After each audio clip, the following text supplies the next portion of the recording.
Agradezco a los organizadores de esta primera jornada científica de ingeniería civil denominada La Ingeniería Civil como Factor Influyente en el Desarrollo Regional, organizado por la Asociación Nacional de Estudiantes de Ingeniería Civil de la prestigiosa Universidad de Cartagena, de esta maravillosa ciudad Cartagena de Indias, de este hermosísimo país de Colombia, al cual va mi mayor respeto y agradecimiento.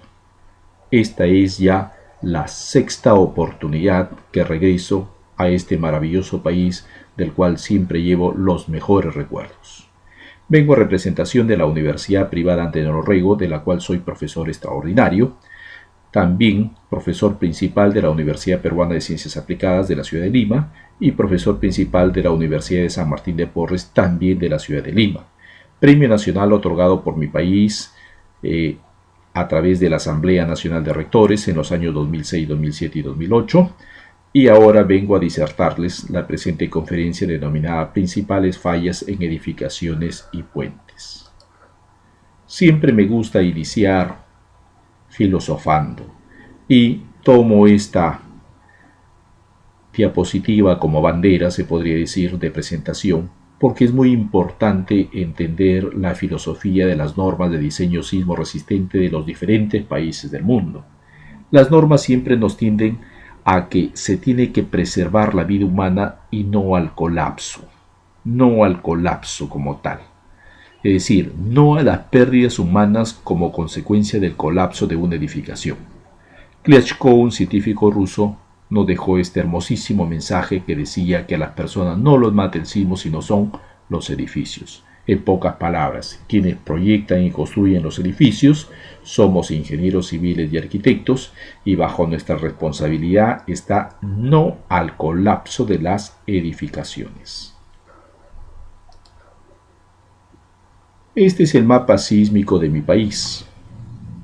Tenemos una zona costera, que es la de mayor actividad sísmica porque el Perú está sobre dos grandes placas, placa sudamericana y la placa de Nazca. Cuando la placa de Nazca se introduce bajo la placa sudamericana, esa falla se conoce como subducción, genera la mayor cantidad de sismos que han ocurrido en toda la franja costera peruana.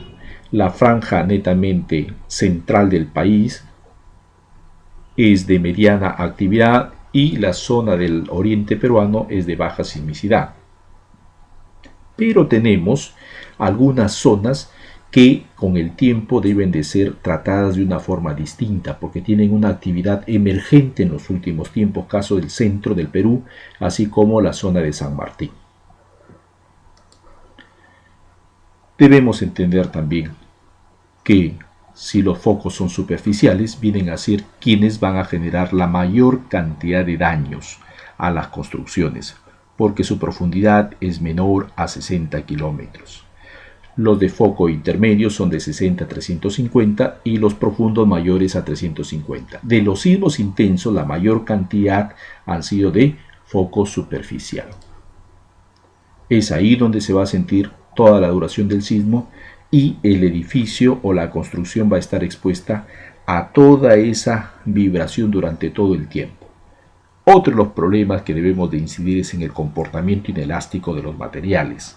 Por eso que las réplicas vienen a ser movimientos sísmicos de menor intensidad que el sismo severo que ocurre en un inicio. Esto pertenece al sismo de Ocoña del año 2001 en el Perú. 23 de junio. Al día 25 de junio se tiene esa cantidad de réplicas. Al día 27 de junio, mayor cantidad de réplicas, y al día 10 de julio, mucha mayor cantidad de réplicas. Por lo tanto, los factores de seguridad sí es entendible que nos dan una mejor en cuanto a lo que es el comportamiento, pero debemos de tender a lo que es el comportamiento inelástico, no linealidad física.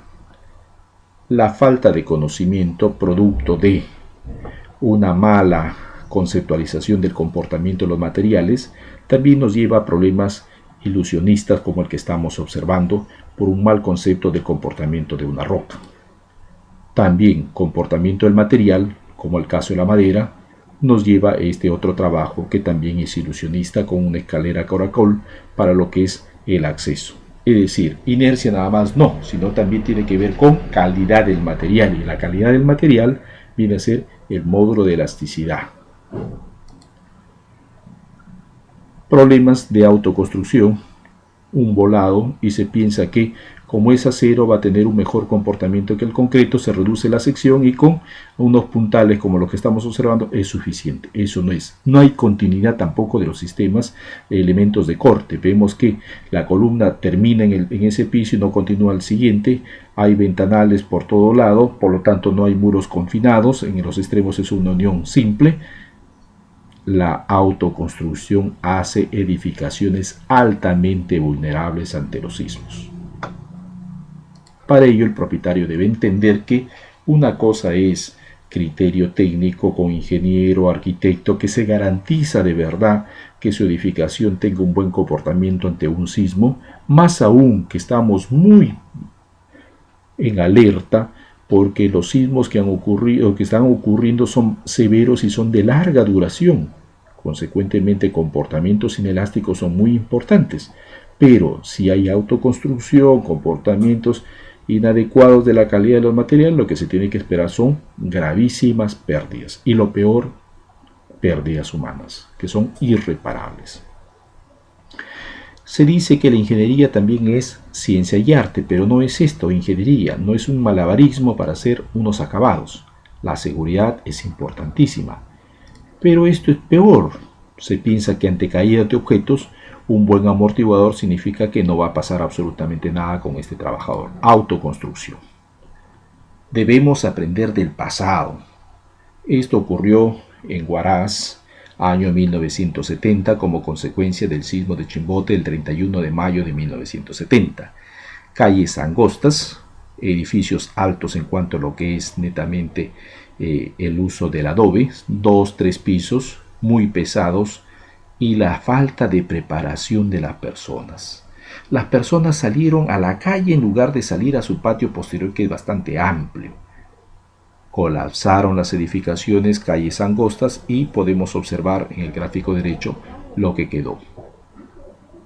Pérdidas irreparables de vidas humanas, aplastado por los adobes. Acá tenemos una foto de lo que quedó la plaza de armas de Yungay posterior al sismo del año 1970. Solamente las cruces y las palmeras. Al fondo, el nevado del Huascarán. Fue sepultada totalmente dicha ciudad. Lastimosamente, se perdieron cerca de 70.000 personas en ese sismo del año 1970. Posterior al sismo del año 2007, nos pidieron hacer una evaluación estructural del Ministerio de Trabajo. El Ministerio de Trabajo está ubicado en la ciudad de Lima, en la calle Salaberry, cuadra 7. Está compuesto por 3 grandes torres, lado derecho, centro y lado izquierdo. Vemos ahí en la parte exterior un agrietamiento en las uniones de lo que son las 2 torres, central y lado derecho. Al interior pudimos observar de que había una probable formación de rótulas plásticas para sismos severos, porque las vigas eran menos rígidas que las columnas. Entonces ahí tendríamos también un problema que mejorar. Pero también en ese sismo del año 2007 se tuvo construcciones, que no voy a indicar dónde ha sido, en la cual se ha zonificado como zona segura ante sismos. Zona segura ante sismo está el S, sin embargo, SS es de socorro, de auxilio, porque la viga estaba apoyada en el muro. Y en el muro significa que existe todo ese agrietamiento vertical. Falla el muro, consecuentemente, la edificación también debe de tener gravísimos problemas. En pocas palabras, el sismo es aquel que nos va a descubrir cada una de las fallas que nosotros hemos cometido en el proyecto, sea como tal el anteproyecto o la construcción. Consecuentemente, debemos de ser conscientes con la profesión que ejercemos. Una mala práctica de la ingeniería puede generar colapsos, pérdidas humanas. Una buena práctica, seguridad. Eso debemos de enfatizar en la formación profesional, que tienen que entender los futuros profesionales que realmente La buena práctica ingenieril nos va a llevar a muy buenos resultados. La exigencia académica garantiza de por sí una buena preparación de los futuros profesionales. Una mala formación académica de ninguna manera va a garantizar un buen desempeño laboral. Tenemos acá, por ejemplo, lo que es la junta, y esta junta, por ejemplo, ha sido rellenada con material excedente de la obra, se colocó el tapajunta, viene el sismo, lo levanta el tapajunta y sale. ¿Qué es lo que se tiene? Bolsas de cemento como ubicadas en la zona de la junta sísmica. Increíble, pero cierto. Fallas en cuanto a lo que es netamente errores constructivos. Columna corta, como podemos apreciar. Columna corta, sismo de Nazca, edificaciones destinadas a colegios. Posterior a este sismo de Nazca el año 1996, en la norma peruana en el año 1997 se dijo no a columna corta. Significa, no puede haber un confinamiento hasta cierta altura y luego la columna se desarrolla sola y queda ante un gran efecto de corte y lógicamente que va a fallar. Licuación de suelos, también Moyobamba, año 2005. Es una característica de las arenas. No debemos de crecer en zonas de suelos licuables. La licuación de suelos viene a ser el ascenso del nivel freático, que al unirse con el terreno, lógicamente que hace que pierda su capacidad portante y ceda. Sismo de Niigata en el Japón, año 1964, este edificio colapsó. Problema licuación de suelos. Otro edificio más con licuación de suelos. Suelos expansivos es una característica de las arcillas. Las arcillas llegan a incrementar hasta 16 veces su volumen y posteriormente a ese incremento del volumen se van a contraer y lógicamente se producen estos grandes agrietamientos como los que estamos observando. Estos agrietamientos lo que van a generar es falla en la superestructura. Rótula plástica. La rótula plástica se va a generar mucho más rápido cuando los elementos son flexibles y el otro es rígido. Tenemos unión columna-viga, donde la viga es mucho más rígida que las columnas, consecuentemente va a fallar en el elemento más débil, que es la columna. Alaska, 1964. Fallo en serie. Efecto torsional en planta. El efecto torsional en planta tenemos acá. La discontinuidad por altura, primer y segundo piso, una misma área techada, tercer piso menor, área techada, mayor al 30% de acuerdo a la normatividad peruana. Debe de haber fallas. Luego todavía en el cuarto piso empiezan a generar muros con aberturas en la parte superior. Hay una discontinuidad de rigidez, diferentes tipos de desplazamientos laterales. Van a haber altas concentraciones en las uniones de los elementos flexibles con los elementos rígidos y al último piso, de nuevo, piso blando. Ahí tenemos piso blando, Caracas, 1967. El Hotel Embassy, Pisco, año 2007. Estaba mal ubicado, tan igual como algunos colegios, la plaza de armas, hospitales, en una zona de riesgo alto. Estudios de universidades prestigiosas indicaban que estaban mal ubicados. Autoridades, que siga creciendo la ciudad.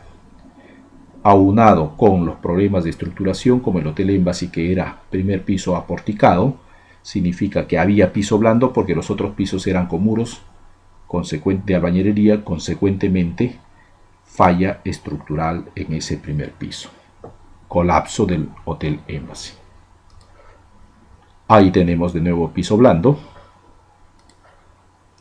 Componente vertical, derrumbe de los 4 últimos pisos de este edificio en Caracas, producto de la resonancia que se había generado por la componente vertical. Configuración en L en el año 1985, sismo de México, nos dijo hay que colocar junta sísmica para mejorar y también proporciones debidas entre longitud y ancho del edificio, no mayor de 4. Ahí tenemos que esta edificación en L, producto del efecto torsional, impactó con el edificio contiguo, que si no hubiese existido, lógicamente que hubiésemos tenido daños cuantiosos. Las edificaciones cuando son más regulares es mucho mejor que cuando son irregulares. Tenemos de nuevo acá un edificio, si cortamos por la línea netamente media en el aspecto horizontal, miramos hacia arriba y hacia abajo, vemos una compensación regular de rigidez. Pero si cortamos por el centro en la vertical y miramos lado derecho del lado izquierdo, nos damos cuenta que el lado derecho es flexible, efecto torsional que se va a generar. Cuando son regulares, no, comportamiento óptimo. Efecto de interacción sobre estructura, también debemos de incidir en estos estudios. La autoconstrucción genera este tipo de fallas, que viene el sismo y nos da el detallado del acero que se tiene columna viga, lógicamente que ha sido inadecuado. Todo esto, la autoconstrucción informal, la mala práctica de la ingeniería, hace que se haga más vulnerable a las edificaciones, incrementándose notoriamente los porcentajes de edificaciones que han colapsado debido a las deficiencias en proyecto, en la construcción o en los materiales. El crecimiento vertical ya no es una utopía en los países nuestros. En todas las ciudades de todos los países nuestros estamos creciendo verticalmente. El déficit de vivienda es importante. Como es importante por el crecimiento poblacional, los edificios altos se han convertido en una práctica normal de la ingeniería estructural, pero requieren profesionales cada día mejor preparados. Dentro de los edificios de gran altura, una buena alternativa lógicamente que son las edificaciones de acero. Las edificaciones de acero no colapsan. Este edificio pertenece al sismo de Alaska del año 1964. No colapsó a pesar que estaba en proceso propio de montaje estructural.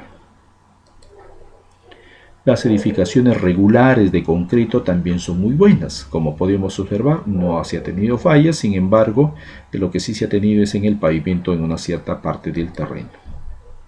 Se tiene que tender a los sistemas de protección sísmica, porque los sismos actuales son de larga duración y al mismo tiempo son muy severos. El último sismo de Pisco duró cerca de 3 minutos. Consecuentemente, los sistemas de protección sísmica, aisladores sísmicos o disipadores de energía son una excelente alternativa para la mejora en cuanto a lo que es la estructuración. Ahí tenemos, por ejemplo, una edificación sin protección sísmica, empotrada en la base, mayor cantidad de daños o fallas en la estructuración, y la edificación con protección sísmica con aislador en la base reduce desplazamientos, fuerza de diseño y daños. Consecuentemente sigue siendo habitable el edificio, por lo tanto es muchísimo mejor. Hay que entender que los aisladores sísmicos deben de ser colocados cuando se trata de edificios no mayores a 10 pisos y sobre suelos rígidos. Ahí se tienen construcciones a nivel internacional con aislador y amortiguación, y esto sí se ha realizado en el Perú, lo que es los disipadores por la altura. Se hizo un estudio del Aeropuerto Internacional Jorge Chávez de la ciudad de Lima, y en ese estudio se identificó que existía un déficit de absorción de energía, es decir, la estructura no era capaz de absorber toda la energía. Como había un déficit, se tenía que colocar algún sistema de protección sísmica importante. La empresa que se encargó de hacer estos estudios diagnosticó que la mejor alternativa era utilizar los disipadores de energía con una forma tipo chevron. En esta forma tipo chevron, lo que se logró, lógicamente, que es, primeramente se está esperando un sismo severo para ver el comportamiento, pero de por sí, ante la experiencia internacional de los disipadores de energía, es una muy buena alternativa que van a reducir los daños. Reduce desplazamiento, reduce fuerzas internas, y así como los aisladores va a incrementar el costo inicial de una obra, pero en la vida útil va a mejorar, ¿no? Otra alternativa no hubiese sido adecuada porque hubiese tenido un gran problema en cuanto a lo que es el confort de los pasajeros, llámese lo que es encamisados de concreto, metálicos, arriostres y otros. Hubiese interferido la tranquilidad de las personas.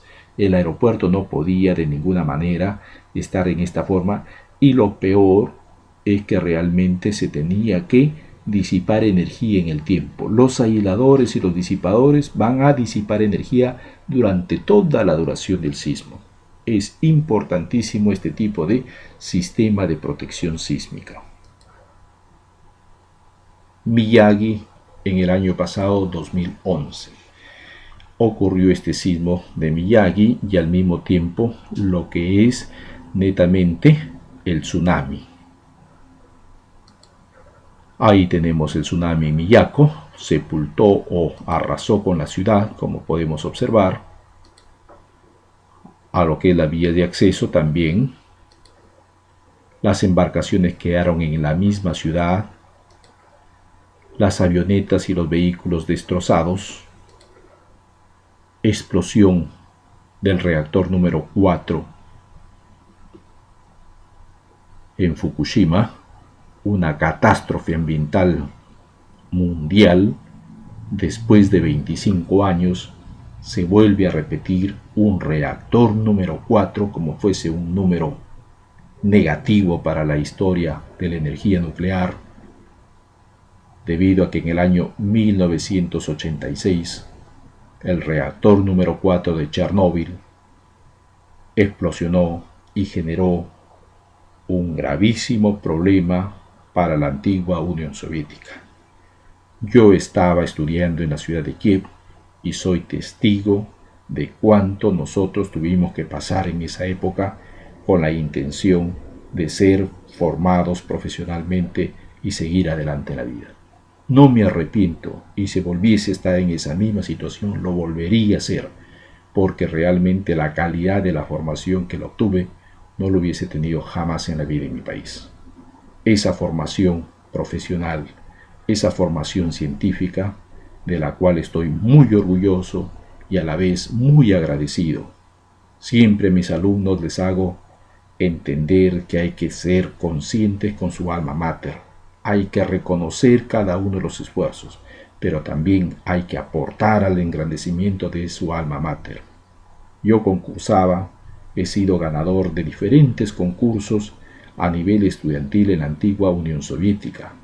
He ganado concursos no solo de idioma ruso, he ganado concursos de matemática, he ganado concursos de estática, concursos de dinámica, concursos de resistencia en materiales, concursos de análisis estructural y el concurso del científico joven. Muchos premios logré para mi universidad. Y mi universidad siempre me recibía con los brazos abiertos.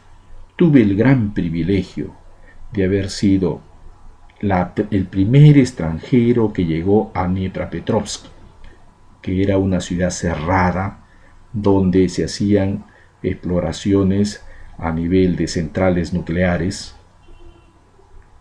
y no permitían extranjero alguno que llegue. Hasta los mismos soviéticos tenían que tener visa de entrada para esa zona.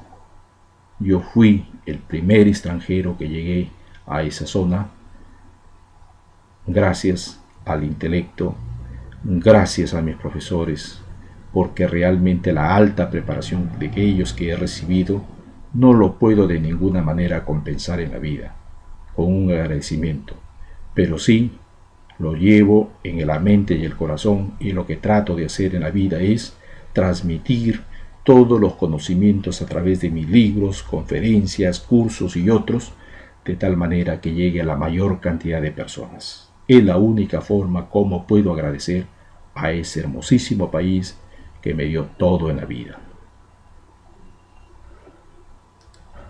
Así fue la explosión en Fukushima. Lo que sí debemos entender del pueblo japonés es esa gran forma de comportarse en momentos de emergencia. nunca perdieron la calma, siempre estuvieron tranquilos esperando las indicaciones de qué hacer en forma posterior. Puentes. Este puente falló en el sismo de Kobe del año 95, una falla tipo acordeón, todos los pilares fueron desplazados, perdieron contacto con la superficie. Los principales aspectos que debemos de considerar son corregir lógicamente nuestros propios errores en proyectos similares. Hay que hacer muchas evaluaciones en cuanto a las alternativas de solución de trazo del puente, tipo de puente y otros más. Hay que evaluar costos y procesos constructivos. Esta falla corresponde al fenómeno del Niño. Se lo llevó en la parte central del puente y problema de desplazamiento lateral como consecuencia de la socavación. El uso irresponsable de los programas informáticos lleva a este tipo de daños que ocurrió en Kobe, año 1995. Lastimosamente, un mal uso del software nos puede llevar a muy malos resultados. Es importante la experiencia en el uso del software. Licuación de suelos, puentes que han sido desplazados y han colapsado. Niigata, Japón, año 1964. Desplazamiento lateral también en Kobe, año 95. Asentamientos, como podemos ver, casi 2 metros de altura. Casma, cerca de Chimbote, sismo del año 1970, también desplazamiento lateral, permitió que se haya inclinado el puente. En el expediente técnico debemos de conocer las partidas más importantes, entender las especificaciones técnicas y siempre hacer una crítica constructiva y una propuesta de mejoras. El puente Tacón, año 1940, falló producto de acción del viento, efecto torsional y que generó este tipo de falla, colapso como tal. En cuanto a la evaluación de alternativas, siempre hay que ver el comportamiento de obras similares en la zona del proyecto. Al mismo tiempo, materiales de la zona, costo de transportes, problemas geodinámicos, suelos hidrológicos, cargas de servicio, plazos, costos, mano de obra, todo ello tengo que evaluar. La luz del puente también, eso me va a permitir elegir la tipología del puente. Si la luz es muy grande, será necesario un puente atirantado para poder la deflexión controlarlo con la contraflecha, con los tirantes o no. Y la evaluación de los puentes. Las evaluaciones se deben de hacer cuando hay cargas extraordinarias, hay un deterioro que sea visible o un colapso como el que estamos observando el fenómeno del Niño. Se hace la evaluación para diagnosticar el estado en el cual se encuentra, si es necesario un mantenimiento, una rehabilitación, un reforzamiento o una reconstrucción. Y siempre se tiene que hacer. Para eso se pagan los peajes, se tiene un Ministerio de Transporte que tiene que estar constantemente evaluando cada uno de ellos. La rehabilitación es cuando existe un daño local o global. En este caso ya es global, hay que trazar un nuevo lugar. La durabilidad estructural. La nueva tendencia en cuanto a la durabilidad significa que no solamente depende del F'(C), sino también depende de las características o de los ataques químicos a los cuales esté expuesto una estructura. En el caso de un puente, al agua y al mismo tiempo radiaciones, lluvias y otros más. Hay que entender lo que es el tiempo de vida útil. El tiempo de vida útil mínimo de un puente es de 100 años. Posterior a ese tiempo de vida útil, donde llegue el límite de serviciabilidad, empieza la vida residual, donde es necesario reparar o reforzar para que su estado de límite último se agrande, se alargue, evitando el colapso. Esa curvatura no va a depender solamente de las fuerzas, sino de otros componentes como lo que estamos viendo, la corrosión. La corrosión, primeramente debemos de ver si ha sido por recubrimiento, ha sido otro problema constructivo que se ha generado. Zonificamos, tenemos que ver los planos que tenemos en gabinete, recubrimiento, zonificar la zona donde existe la corrosión bastante visible y medir el nivel de corrosión. Debemos de hacer un estudio exhaustivo. Si los niveles son despreciables, bajos o moderados, existe el manual de durabilidad de las armaduras, en el cual nos da pues soluciones técnicas a cada uno de estos casos, pero si ya el nivel es alto, no es posible. Ahí están las mediciones como tal. Hoy en día en todos los países se tiene el concreto premezclado, una mejor calidad del material. En esta mejor calidad del material se ven fotos internas. Se puede describir, por ejemplo, el ingreso de la humedad relativa y la corrosión, cómo es que llega a saturar y vulnerar la varilla. Se tiene la red de poros, cómo se va solidificando, fotos internas, esto pertenece al Instituto de Eduardo Torroja, fotos internas de solidificación del concreto. Y para puentes se utilizan también sistemas de dispositivos especiales para medir internamente la corrosión, en qué nivel se encuentra. Se protegen lógicamente, ¿no? Una cosa es una exposición de esta probeta al medio externo y otra cosa es que esté en laboratorio. Al medio externo, lógicamente que la corrosión va a ser mucho más rápida. Hay diferentes técnicas que nos están hablando o nos están describiendo en el manual Durar. Una de esas técnicas es de la parte de los métodos electroquímicos del ánodo y el cátodo, donde del ion negativo lo vamos a sacar hacia un acero externo que es el acero de sacrificio. En este es el que se debe de oxidar, ¿no? Ese proceso se llama la electroósmosis como tal. La protección catódica viene a ser cuando tenemos dos aceros, por ejemplo acá, un acero que está con protección catódica y el otro acero que está expuesto ante este tipo de aguas que son bastante con diferentes tipos de compuestos químicos y que lógicamente va a generar la corrosión. Podemos observar que el acero que ha sido con protección catódica no se ha corroído y el otro sí se ha corroído totalmente. Otro de los procesos es el de realcalinización para extraer los cloruros, porque la corrosión no es más que un ataque de cloruros. Ahí tenemos el acero corroído y extraemos los cloruros hacia el medio externo. Concluyo con un mensaje final. La investigación como tarea prioritaria de las universidades y de los países como los nuestros que estamos creciendo. En este año 2012 vemos que el crecimiento es sostenible en nuestros países. Mientras los países europeos, los países asiáticos están en graves crisis, americano está en graves crisis económicas, nosotros seguimos con un crecimiento sostenible. Pero que este crecimiento sostenible no vaya a hacer que la naturaleza nos golpee económicamente y de nuevo regresemos a un pasado que ya no debemos de retornar. Para ello, la práctica ingenieril es muy importante. Mensaje. Kobe, año 95, Kobe, año 2003. Así quedó. Reconstrucción. Cuando tuve la oportunidad de acceder a esta información, el crecimiento económico del Japón permitió reconstruir. Acá el pilar de este puente se ha desprendido el concreto. Estuviésemos en países en vías de desarrollo. Un aditivo, concreto nuevo se pega con el concreto antiguo, se da una pintada y se pone una propaganda electoral. Sin embargo, Japón no van a ese tipo de cosas. El japonés les tocó en lo más profundo de su corazón y la reconstrucción se hizo muy rápida. Se reconstruyó totalmente. Nuevo edificio, nuevo puente.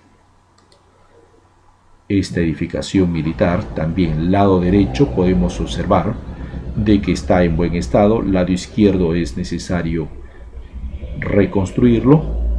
Japonés no piensa eso. Reconstrucción total.